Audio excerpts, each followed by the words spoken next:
Manouya. Aujourd'hui, je reçois Hihirao Nanei et Alexander Lee qui viennent nous parler de l'exposition Orama. Et Alexander nous a fait le plaisir de s'habiller aujourd'hui, nous a-t-il dit. Parce que d'habitude, je ne sais pas comment il vient. Bonjour Martine. Bonjour. D'habitude, je suis rempli de couronnes de fleurs comme sur nos affiches. Je ne sais pas si tu les as vues. Oui, j'ai admiré. Je suis même venue à l'exposition. Ah, merci. Alors, et comment tu l'as trouvée? Bien. Intéressante, avec plein de surprises en fait. Donc, et vous allez un petit peu expliquer, parce que c'est toujours un petit peu difficile d'expliquer ou d'expliciter des œuvres à la radio. Donc je compte sur vous pour expliquer un petit peu le cheminement qui vous a conduit à monter déjà Orama Studio et cette exposition. Bon, alors, à la base... C'est toi que tu te lances. Voilà. À la base, on est collègues, on s'est connus donc au travail. On s'est liés d'amitié. On avait Au Centre des métiers d'art. Au Centre des métiers d'art. On avait une pensée assez commune, d'où ça a abouti à monter notre association qui s'appelle Orama Studio. Et donc, de pouvoir promouvoir l'art contemporain, polynésienne, culturel. En fait, moi qui ai grandi en Polynésie, mais qui ai aussi vécu aux États-Unis, je me suis rendu compte qu'il y avait un gouffre dans le paysage culturel, artistique en général. Parce que lorsque je suis dans des foires, à Bâle par exemple, en Europe, la plus grande foire d'art contemporain, les gens me demandent mais est-ce qu'il y a d'autres artistes contemporains qui existent? Et je leur dis oui, mais en fait ils sont pas connus, ils s'exportent pas beaucoup, ils sont pas connus à l'international. Et donc ayant ces liens d'amitié avec des artistes d'ici, je me suis dit peut-être que c'est le moment de commencer ce collectif pour qu'on ait déjà une structure administrative, mais aussi un lieu dans nos têtes pour se retrouver en dehors de nos de nos activités respectives, par exemple l'enseignement au Centre des métiers d'art ou moi dans mes autres expositions. Pour faire le distinguo entre le côté professionnel et puis le côté plaisir de créatif. Oui. Et aussi de pouvoir faire des projets différents, parce qu'en fait dans nos pratiques toi tu es professeur de quoi? D'art contemporain au Centre des métiers d'art. En fait, j'ai fait l'exposition Manava il y a 3 ans avec les élèves et les enseignants du CM1, toujours au musée de Tahiti. C'est toi qui avais peint une grande toile, non? Oui. Des aplats de feuilles de roux, voilà, en encre de Chine. Je vais toujours aux expositions. Merci. C'est bien de savoir qu'on a un bon, mais j'achète public, pas, c'est dommage. Oui. Et donc toi, Hihirao, qu'est-ce que tu enseignes?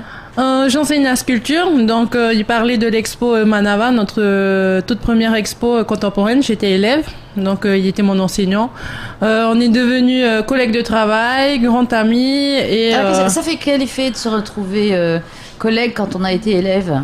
On comprend mieux les choses quand on se fait engueuler et qu'on doit engueuler d'autres personnes. On comprend pourquoi on se fait engueuler, donc on comprend. Donc à la limite, il faudrait que les élèves fassent un petit stage de prof pour voir un petit peu toutes les responsabilités qu'il y a à prendre et les décisions. Oui, il faudrait qu'ils.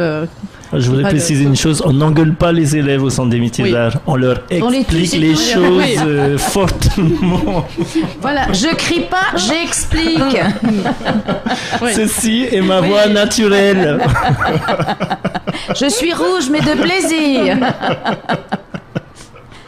Non, mais de toute façon, j'étais enseignante aussi, donc je comprends tout à fait. Mais donc, est-ce que ta façon, toi, de travailler pour ton côté personnel a changé depuis que tu enseignes? Oui, ça a beaucoup évolué dans le sens où c'est beaucoup plus... mes démarches sont beaucoup plus développées et j'ai plus de facilité à en parler maintenant. Tandis que quand j'étais élève, il fallait expliquer, on savait pas trop souvent, on comprenait pas, comme dans ces cours par exemple d'art contemporain, on comprenait pas le concept.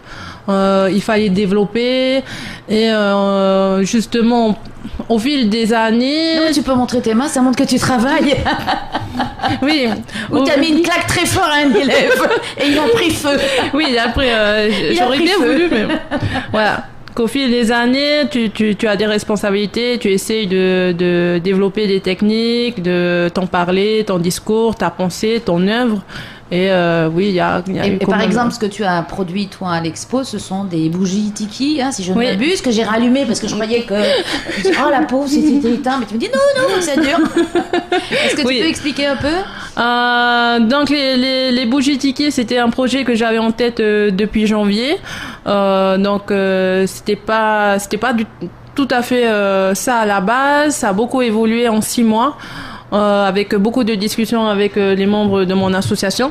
Donc, et pourquoi quelle est la symbolique?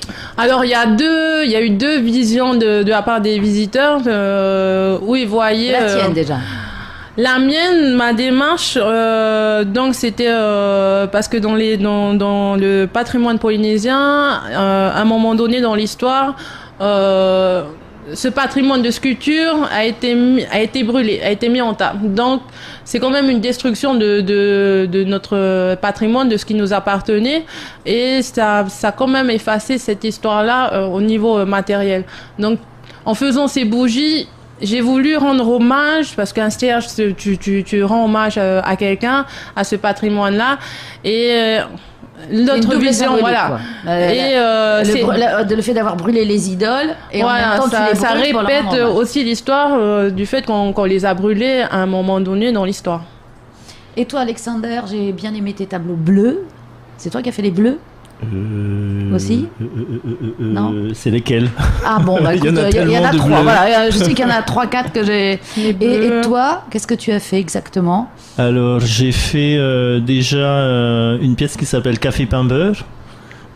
Si tu étais au vernissage, tu as peut-être eu l'occasion de déguster cette glace.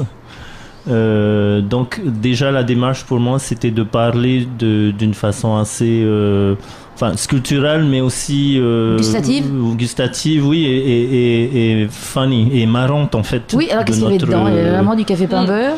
Oui, alors c'est une glace que j'ai confectionnée avec l'aide de Moana Glace. Donc c'est une glace à base de café déjà, avec des baguettes, du pain beurré, beurre salé, au beurre salé. Et donc la glace elle-même, elle est composée de ça, avec un peu de lait concentré sucré, parce qu'en fait, il y en a qui aiment leur café pain beurre très sucré, avec beaucoup de lait concentré, voilà. Et d'une part, donc la glace qui peut être dégustée pendant les visites guidées qu'on fait chaque samedi au musée de Tahiti pendant notre exposition. On peut manger dans la salle d'exposition? Pas dans la salle d'exposition. Ah bon, vous allez vous faire tuer par Théane ou... Oui. Mais avant ou après la visite. Et elle était très bonne, c'est vrai. Merci. D'ailleurs, je l'ai fait aussi. C'était un petit clin d'œil. Je l'ai fait parce qu'en fait, j'ai grandi comme tout le monde de ma génération, je pense, et beaucoup de personnes maintenant toujours qui mangent du café pain beurre. Et enfant, en me disant mais qu'est-ce que c'est que cette histoire de PPN, de produits de première nécessité, et pourquoi est-ce qu'en fait quelqu'un a décidé de faire du café, du pain et du beurre, des PPN, pour que si on n'avait pas le sou, on pouvait en manger. Et étant enfant, évidemment, je me disais mais moi j'aimerais bien avoir de l'ice cream comme PPN, j'aimerais bien me nourrir de ça si j'avais pas de sous. Donc ce geste, le fait de faire un ice cream avec ce goût-là, en fait, était aussi partie de ce questionnement enfantin aussi, d'une part. Et il y a une autre pièce aussi qui s'appelle Café Pain Beurre dans les salles d'exposition, celle-là. Et en fait, c'est un réfrigérateur avec une sculpture de mahi-mahi coulée avec du café pain beurre.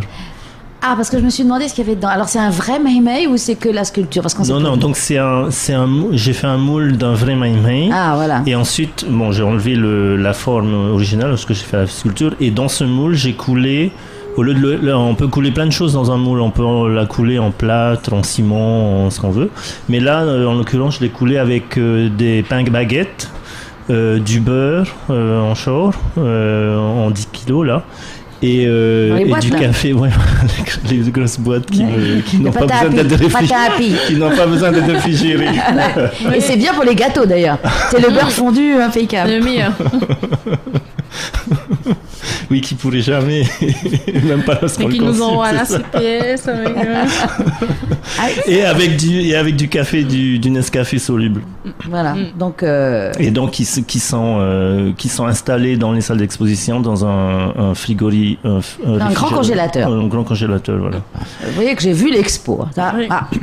Et il y avait des tableaux en face.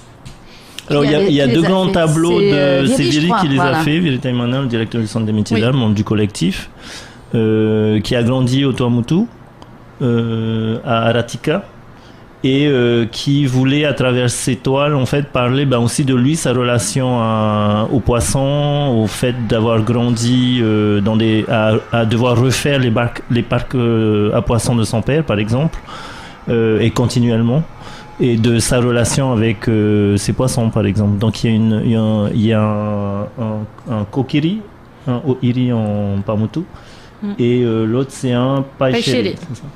Oui, ça donne faim tout ça. Oui. Et donc, La glace, peut-être. c'est aussi une notion de partage quand c'est un travail comme ça sur la nourriture, l'enfance, les souvenirs. Et quelles sont les autres œuvres des autres artistes?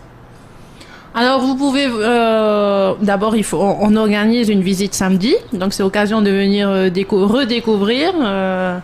Une visite Oui, guidée. hein. Donc, Ça, c'est Voilà. important aussi pour les gens qui disent oh là là, l'art contemporain, on va rien comprendre. Mais non. D'abord, il faut ressentir. Si on ressent rien, c'est que ça va marcher.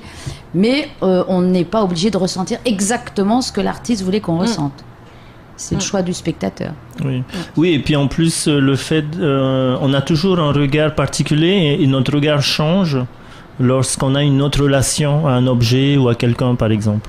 Donc, on peut être visiteur et ne pas comprendre ces signes, ces objets qu'on a devant nous, mais qu'avec une visite guidée ou avec un peu d'explication, notre regard change. Oui, c'est important.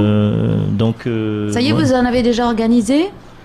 On en a organisé une première visite il y a 2 semaines. On réorganise pour ce samedi. À 15h. Voilà, à 15h. Donc, je serai présente et Alexander aussi sera présent pour la visite guidée. Sinon, elle est ouverte tous les jours au musée aux heures du musée de Tahiti. Aux heures du musée de... Donc, mardi à dimanche, de 9h à 17h, si je ne... Et le prix d'entrée? Le prix d'entrée, c'est le prix d'entrée du musée. Donc, pour entrer au musée, il faut payer pour aller. Je pense que c'est 600 francs c'est pour 600 francs. l'exposition, les salles temporaires. Et sinon, le musée a un tarif...